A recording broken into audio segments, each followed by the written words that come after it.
Hello, Facebook. It's Allison Moon of Girl Sex 101.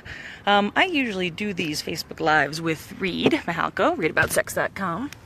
But I figured I'm on the road. I'm on a little mini tour alone. And so I figured I'd talk to you alone. So I am in Cambridge, Massachusetts today. I'm staying with a dear friend of mine, and I am teaching 2 workshops at Good Vibrations. Tonight I'm teaching a sold-out workshop called How to Drive a Vulva at the Good Vibrations in Brookline. There might be some tickets at the door, but it was pretty sold out when I last checked, so I'm not quite sure, but you can try.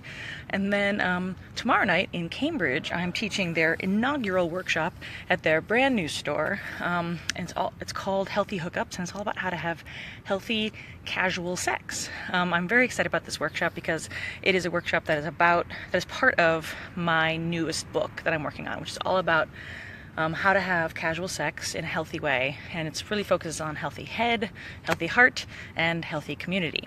So I figured in honor of that workshop that is tomorrow night in Cambridge, I would give you my top 3 tips for how to have a healthy, happy hookup. So obviously everybody relates to casual sex in different ways. Some people find it to be kind of pointless or heartless, and some people find it to be like their favorite way of enjoying people's bodies and people's hearts. And I think they're all equally valid. Whatever your reason is, it leads to tip number 1. Have an intention. Know why you're looking for casual sex or why you're engaging in casual sex. It doesn't have to be a noble reason. It doesn't have to be a magnanimous reason. It doesn't even have to be a healthy reason. If you're like, I'm depressed, I just went through a breakup and I just need to get laid, and it doesn't really matter who it is, that's a valid reason. If it's loneliness, if it's just needing to get a crush out of your system, or if it's just needing to prove to yourself that you can do it. If you are recovering from trauma and you want to try and take a step back into having sex, and you don't want a relationship, you just want to have somebody to just share a romp with, they're all perfectly valid reasons as long as they're your own reasons. So I recommend, tip number 1 is get clear on what your reasons are. Because if you know why you're doing it, odds are you'll find a much more fulfilling way to engage in it. So know what you want. And then tip number 2, and this is like general advice for anything, but I think it's particularly true when we're engaging in casual sex, is be clear with your partner or partners about what you're actually looking for. This is something I encounter a lot when I talk to people about dating online, like using apps, Tinder or Bumble or even Grindr, any sort of app that's designed for sex or hooking up or just getting, to meet people. Is be crystal clear what your intention is so that other people can opt in.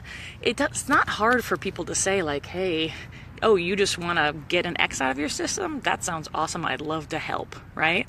Or you just want to try this new thing that you heard of, or you just bought this new toy and you don't have anybody to use it with. Like, whatever it is, just be crystal clear. A lot of times people make assumptions about other people based on all sorts of things, particularly gender when it comes to sex. We think, oh, well, she's a girl, and so she must be looking for a relationship, or he's a guy, so he must be looking for no strings attached sex. And that's not often true. It's actually those stereotypes are actually often very damaging. So if you can communicate clearly what you're looking for so that people basically can consent to opt in to what you're offering, right? So, say, hey, like, I'm just looking for like a one-time thing. I don't even want to know your name. Or like, hey, I'm looking to try and develop some sort of friends with benefits relationship. Or I'm actually looking for a compatible sex partner to potentially grow into a different kind of relationship. Those are all perfectly valid things, but it's really hard to find people to opt into what you're looking for unless you communicate that very thing to them. Please hold. Helicopter.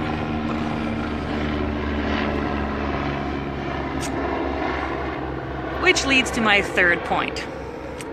And then this is a little bit more ineffable. It's a little bit harder to define, but I think it's actually incredibly important. Treat everyone with respect. It's like the actual golden rule.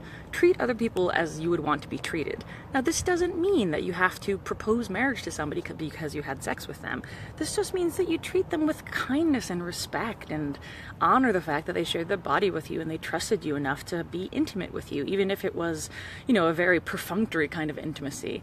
I think that's still really a beautiful thing. And in this culture, we have a lot of stigma around sex without relationship.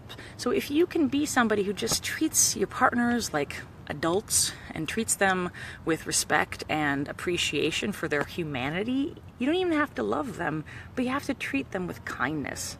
I think that's one of the hardest parts about after casual sex, is that if you encounter any sort of emotions that you have around sex, like for instance shame or guilt, a lot of times people will use those feelings of shame or guilt to treat the other person with disdain. Sometimes it's slut shaming, sometimes it's ghosting, where you basically ignore texts or messages after that, or just, the kind of like, one and done situation.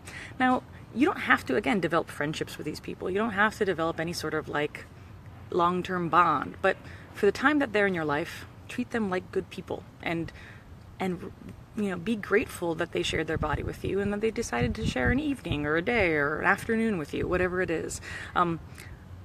I think it can help a lot in terms of combating our own internalized feelings of shame or slut shamingness, to treat sex partners with respect and kindness. And it also can help just reduce the negative feelings that a lot of us have in terms of the messaging that we get around sexuality. By not slut shaming by people, by sending a thank you text the next day saying, hey, I had a great time.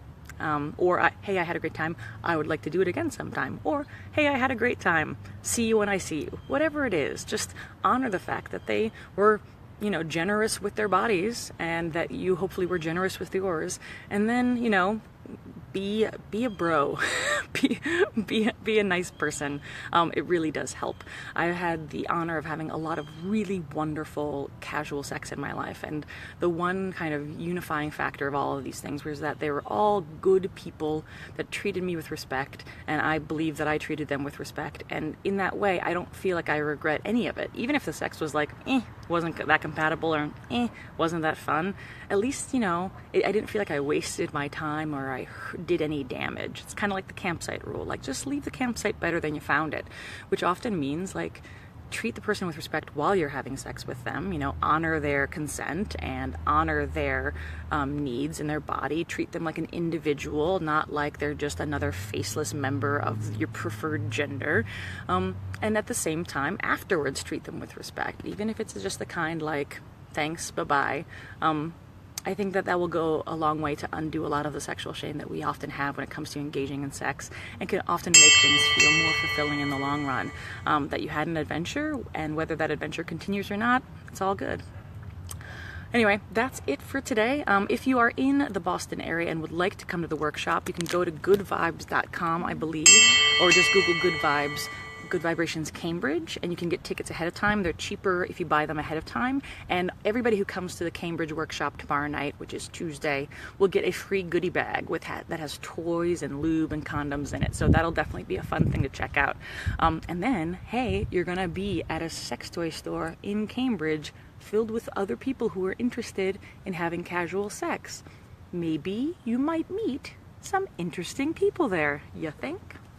All right, for more information about any of this stuff, visit girlsex101.com, or follow me here, or follow the Facebook page, girlsex101, and you'll always see more workshop stuff. If you want to actually be on my mailing list so you can see when workshops are coming up, I'm teaching a bunch of different places through the rest of the year, go to girlsex101.com and enter your email on the homepage there, and you'll get a free first couple chapters of the book Girl Sex 101, and you'll also be on my mailing list, so you'll see when I teach new workshops and when I release new products. All right, thanks so much for joining me. See you later. Bye.